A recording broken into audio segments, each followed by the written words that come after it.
Dilraj Gopi has a very interesting question. Physical limitations like microtia, a birth defect where one ear is deformed and its hearing non-existent, leaves a person with hearing in just 1 year, poor sound localization ability, and a lack of stereo sense when using headphones. What would be your advice for such a person when it comes to mixing music or movies in Atmos, where it is imperative to have a sense of the surround sources of sound? I won't be able to give a completely authentic answer to this, unfortunately, because this is slightly something that I have not experienced personally. And I wouldn't want to give wrong information, but here's my understanding of that is if a person has a defect from birth, there would be a point where he has built himself or he has built his mannerisms or his mind is rewired to work in a way to use that one set of year 1 year to find positional information. Now I don't know if you can make out left or right. I might not be the right person to answer that. um, but then yes, you do need to understand some bit of localization in order to find out how good an Atmos mixes. That being said, uh, it isn't necessarily a fact that in case you have such a deformity your mixes are going to sound bad. No, because remember one thing, when the audience listens to a mix, or when the audience listens to a song, or when the audience watches a film, they don't care what EQ you use, what compressor you use, what reverbs you use, as long as it sounds great. So if you have a method over many years, of finding out what sounds great, good. See, dialogues, for example, dialogues are, traditionally they come in from the center, and you can always have a two-man mix. One person doing the dialogue, the other person doing the effects and the score. You can always approach things like that, and it does not have to be that one person does all the work. It's always a team effort. So this is my understanding of it. But again, like I said, I won't probably be able to give you a complete answer, but that's probably because of my limitation of that knowledge. So Sound Creations has a question. How can I mix 5.1 in Pro Tools so that it also sounds better in stereo audio system? Now you should understand that when you're mixing in 5.1, Pro Tools, any DAW, like, the one thing to keep in mind is if you want to listen to this in a stereo system, you have to make sure you hear that, because a few things to keep in mind is in a 5.1 system you have left center right, left surround and right surround and the sub, whereas in stereo you have only two speakers. So when you're folding down all of these speakers, all of these signals to that stereo speaker or the two channels, you have to make sure that your the signal levels are right. You're not driving it too hot, you're not saturating this in the levels, you're not clipping signals. You have to make sure that all of these are well balanced. You have a very standard formula for converting 5.1 to stereo, but it also depends. If you have a lot of information in your surrounds, you might want to drop that down a bit more, so that when it folds down to stereo, it doesn't overload the channels and things like that. So gain structuring is very important when you do a 5.1 to stereo mix, to a stereo one as well. um, Occasionally you will have to do a bit of rides in the stems if you have access to the dialogue music and effects stem, and that's because sometimes your stereo, the reason you would be making a stereo is to play it in home or on a streaming medium, or YouTube or any of that things, for example, in which you can't be too dynamic. If you're too dynamic, those dynamics don't really translate back home. So these slight things you need to keep in mind. So if you have the stems, you can something that's going too low, you can raise it a bit rather than raising the entire mix up. So these are some of the things that you would want to do, and definitely listen to it in stereo. um, don't go by an assumption. Bilal Ahmed has a question. I'm following you from Kashmir, and I'm a musician and recording engineer. I have traveled more than 20 countries to gain experience in music and technology. Please share some tips about music mixing and mastering, Dolby Atmos and all stuff. Um, there's a lot of tips. There's a lot of techniques, and that's the beauty about these kind of mixes is there is no one rule. Ultimately the goal is to mix to something that sounds good, sounds unique.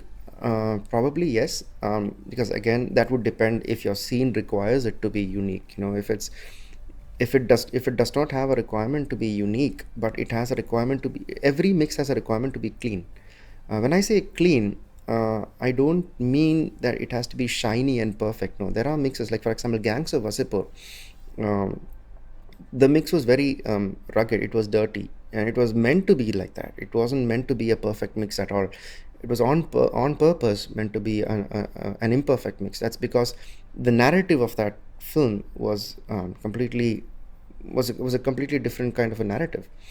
So it all depends on what is being told to you from the screen. It's an allocentric mix. You're mixing towards something that's there on the screen. uh, so that's very important to understand what the screen is telling you, and depending on what the screen is telling you, you build your mix to make sure to just find out if, when you turn off the lights and when you turn off the displays on your system and you put the mixer into a preview mode and you sit and watch the film, does it sound believable? That's all that matters. At the end of the day, what you're trying to achieve should be something that's believable. um, when I say believable, does not have to mean realistic, but it should go with what is happening on screen. And once you achieve that, and that's it. Different people have different approaches to sound. The thing about sound is, because no one can see it, everyone has an opinion about it. And it's very difficult to quantify. What is good for someone may not be good for someone else. Things like that. It's like I can't explain the taste of vanilla ice cream to you until you taste it, and things like that. So when it comes to tips and tricks about this, read a lot. Look at some of the blogs, look at some of the tutorials that are there. Watch films. I cannot stress this enough. Watch films. Don't classify films by being good or bad. My personal take on that is, if something is bad, it still has someone who's worked 100% in that film. There is always somebody who has done 100% of their effort in that film. If you watch a lot of films, if you watch every film, you will have an understanding of what is bad and what is good, because everything is relative to something else. If you say your mix is good compared to what? That's an answer that you need to be able to say. So keep in mind all of these things. So watch films, and that's the best tip I can tell you, because the more you watch films, the more you'll start understanding all of these brilliance and the brilliant techniques that they use. The brilliant techniques need not be flashy. They can be some of the most simplest ideas that you can get, and you can stare at them and marvel and try and think of how they managed to pull it off. So yeah, that's my point for that. Right. As a beginner, to begin with sound editing, can you suggest some softwares for amateurs? If you are looking at sound editing, one of the things that is pretty much an industry standard is Pro Tools, and it's been there. Every studio in India, every film mixing studio in India uses Pro Tools, and you have to deliver in that format as well. You can start off with Pro Tools first. There's a lot of ways about starting off with Pro Tools. Even Sudeep Audio, you can have a look at how you want to purchase Pro Tools as well. So that's a good platform to start in. Because I've been working on Pro Tools pretty much my entire career. So yeah. What are your go-to monitors for a surround setup? I love the Genelecs. And I'm really big fan of the Genelecs. I also like the JBLs, the LSR series, but I have a slight personal preference towards the Genelecs as well. So those are pretty good monitors. But at the end of the day, remember, you put your speakers in. It's about how good your room is. Your speakers cannot fix your room modes. If you have issues in the room acoustics, that's not something that the speaker can fix. And also make sure that you have good calibration on your speaker, in your speakers, and for your room as well, because it's a combination of both of these that make your room pretty much a standard. For cinema, I absolutely love the Myers. So at FutureWorks Parel, we've got Myers there in the Dolby Atmos mix room, and they just sound absolutely brilliant. Some of the best monitors I've heard for a cinema mix is the Myers, hands down. When you start, what are the levels you maintain while mixing music? Again, so I start with mixing dialogue, like I explained earlier, and then I mix everything relative to that. So when I mix my dialogues, I kind of mix it at least 3-4 dBs lower, because once all of the elements come in, you end up having to boost a lot of things. So I keep a lot of headroom for that. I have around 6 to 8 dBs of headroom, or even more sometimes, depending on what kind of scene it is. So once everything comes in, I know for a fact that it has to go louder for some sequences, and that's how I start my mixes as well. When you're mixing dialogues or the scene is not dubbed again, how do you maintain the tonality? You do what best you can. So surgical EQ, I use the Fab filter and the SEQ. From SEQ is from NewGen, brilliant EQ. One of the really good things I like about the SEQ is the fact that you can match EQ from one to the other, which you can also do on a Fab filter, but you can also do something that's called an inverse EQ. So which basically, you can, let's say you've got the profile, and you can choose how much of that profile has to be in your sound. So like one of the things we did this was for Bombay Velvet. So Bombay Velvet had a lot of dialogues going through songs, so we took the profile of the dialogue in the song, and we put the inverse EQ in the song. So when there were dialogues, we would have the EQ of the dialogue, but cut that on the song, and rather than writing the volume fader of the song, we would write the depth at which the EQ had to cut. So the techniques like that. But yeah, the only way you can match some of these stuff, if it's beyond that, is make sure that your reverbs match. That's the first selling point. And matching tonality is by listening to it back and forth. And you have to listen from one passage to other, because the only way you can make out a tonality is when there's a tonality jump between two lines, and that is something you need to address. So one of the things I learned early on was to use mono reverbs to match the dialogues to sit there. And once you have the matched dialogues, once it fits the screen, then you can look at EQing or compression or things like that. Compression especially, because some of the pops and some of the dynamics of that line you can actually bring out through compression, which is a pretty good idea. Aram Azad has a question. Does a scorer composer mix the music tracks as well, or is a film mixer's job? Now, traditionally in India, this has been the film mixer's job, and the reason for that is, at the film mixing studio, you have access to the final mix dialogues, the final mixed effects, and all of that. And when you start placing the elements in surround, you can have an idea of if something is clashing with something else, or no, or if it's blending seamlessly, etc. Whereas that being said, it still is there are some really fantastic engineers who deliver 5.1 and 7.1 stems to the mix studio. And I personally, as a person, I'm not someone who's opposed to that, because I'm a firm believer of the fact that there is nothing that cannot be fixed without a dialogue. It's like, if something I know is not sounding right, I can just call up the engineer and tell them, like, maybe you need to tone down on this one, or maybe some things need to be balanced out separately. Because you should also remember, it works the other way around. Like, when I'm mixing the score for the film, I make sure I have the engineer or the music engineer come there as well, because it's very important that there are people who've lived with the score more than I have. So the balance of the score is in their minds much more stronger than what I have. So it's very important that they find the balance between the instruments to be right. And then of course it would completely change on context. If you have a dialogue that's there, and then you want to remove elements from the score in order to fit certain things over there, because the dialogue is something that would drive the entire thing. So there are slight changes to this, but it's also important that they understand this side of the process as well. So it works both ways, at least in my opinion. What are the 5 things you wish you knew when you were just entering the world of Atmos? This is by Akash Rajan. That's a very interesting question.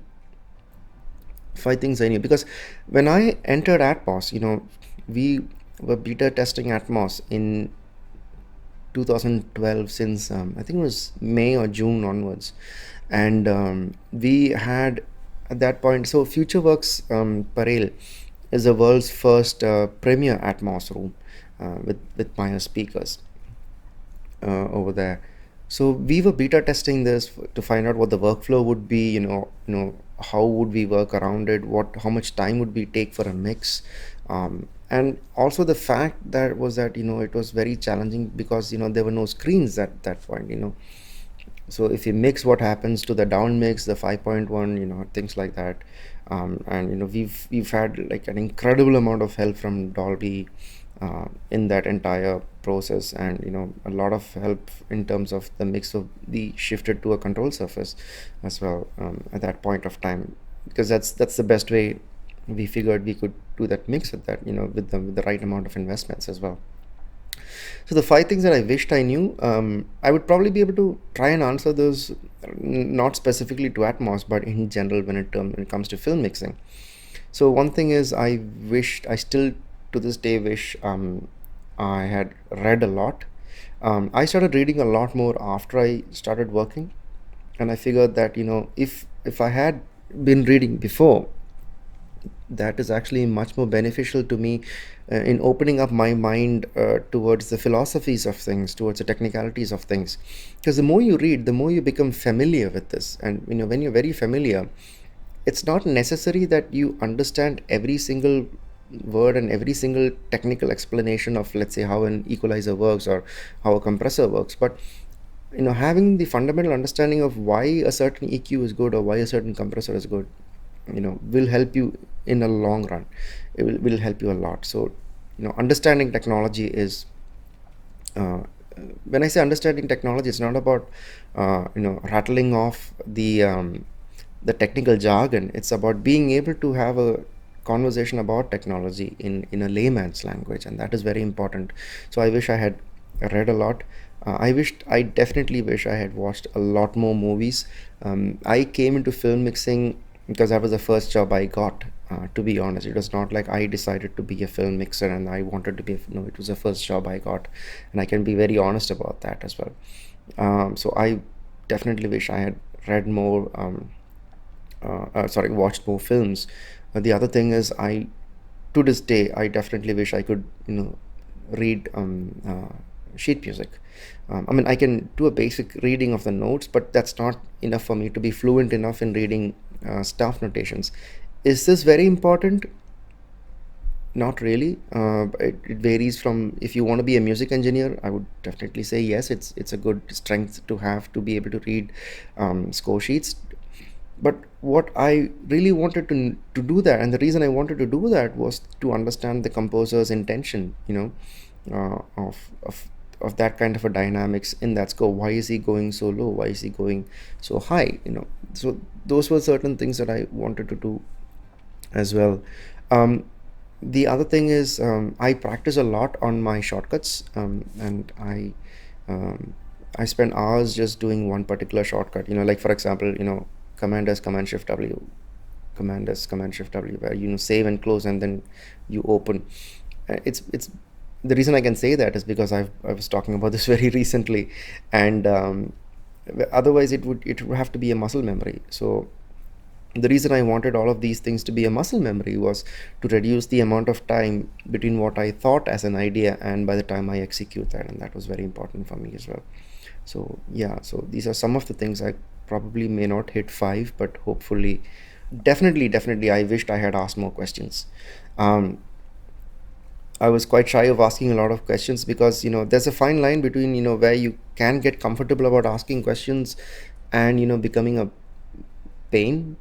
And I wanted to stay on the safe side, but now that I think of it, I definitely think that I should have asked more questions, because more questions opens up a lot more things. It breaks the ice. It makes you have a better relationship, better conversational relationship with the person, gets you friends as well, and that's all very important. And at the same time, you learn. Ask questions that are genuine. I think the person I've asked the most number of questions in my life would be Sreejesh sir, and I think he has answered every single question in painstaking detail. So yeah, that's when I figured, like, I should definitely ask questions, and you learn a lot. It's a lot of gems that you can pick up. How to study Dolby Atmos mixing, where to study, you recommend some institutions in Kerala. See, the thing about Dolby Atmos mixing is it's very important to understand the fundamentals of mixing. You know, Dolby Atmos mixing or that kind of a mixing format came in from 5.1 or 7.1. You know, it's an evolving mix format. You know, it is an immersive mix format, but you need to learn the fundamentals of mixing. If you want to learn about Dolby Atmos mixing, see, it's more about the technological side of it. You know, how do you set up your session? How do you set up the panel? How do you have Pro Tools and the renderer talk to each other? There are a lot of tutorials that will tell you about that. You know, Avid has a bunch of really good tutorials. Dolby has a bunch of very good tutorials on that. There are a lot of really good webinars happening right now as well. So that side of things is very well covered. But the idea, the creative side of things, the aesthetics of it, you know, those are fundamental to anything. And my opinion is you can be taught that, but you need to be able to train your mind to listen to these things. And the best way to do that is to keep watching films. You know, keep watching. There's no good, there's no bad. Just keep watching everything, and you'll get a sense of that. You'll be familiar with that. Once you're familiar with that, your mind will be more in tune with those kind of ideas, is what I feel. And at least that's what I did. Is it necessary to have a physics degree or study science in 12th to do film mix? Now, you should understand, sound engineering is a technical as well as aesthetical thing. There is an engineering part in that. And you have to be willing, you have to have an open mind to learn technology. Understanding physics, understanding technologies, understanding engineering will help you with that. But you know, there are exceptions to everything that has happened. You can be, you know, an arts degree holder and still pull off a phenomenal mix. There is nothing stopping you from doing that, as long as you have a good pair of ears. But what you can reduce is the time you take from start to end of the mix by understanding the technologies of or the tools that you're using. You know, why would certain tools work in a certain way? So would it help? It would definitely help. Is it a 100% requirement? I would probably go with no. But if that no would be a no only if you have an open mind well enough to understand technology, because like I said, sound engineering has an engineering part to it, so you need to understand that side as well. How can we make sure the downmix from a cinema mix to OTT remains ideal? Now, when you're delivering for OTT or any streaming platform, there are loudness requirements that you're given. You know, one in terms of what loudness spec you should hit, and there are also recommendations on the loudness range or the LRA. Or you know, a better thing to keep in mind is your peak to the loudness ratio, the PLR, which is a good idea, because if your mixes, you know, in a theater you can have extremely dynamic mixes, you can go, you know, loud and really soft. You can't do that at home, because when you're streaming to your living room, you know, you might have the balcony open, or you know, you might have the washing machine might be running. You know, your noise floor is generally higher. You can't go really low in terms of volume, so you have to reduce the dynamics a bit. So that's one thing you need to keep in mind, as in, don't give a very dynamic mix. And because remember, the person on the other end, if he has to fiddle around with the remote, you know, roughly I think it's around 6 to 8 dBs of change when it happens. You know, you tend to take the remote and start going up and down. And the anchor is always a dialogue. You set your levels to the dialogues, and then, you know, if the effects are too loud, you start lowering it. But then when the dialogues come, if you can't hear it, you start raising it up and things like that. So reduce the dynamic range. That's what you need to consider. And the other thing I've noticed is when you bring a mix from the film that was mixed in a cinema theater or in a cinema mix or a film mix room to a broadcast mix back, you know, the highs tend to be a slightly higher, so you might want to roll off the highs a bit. You know, those mixes, if you just play them off directly, they tend to sound a little bit more brighter. So if you want to maintain the same consistency, just roll off the highs a bit. I think roughly around 7K onwards, you know, just a slight tuck would be good enough for that. Right. So we've covered pretty much almost most of the questions, and like I said, there were a lot of questions that were general in nature.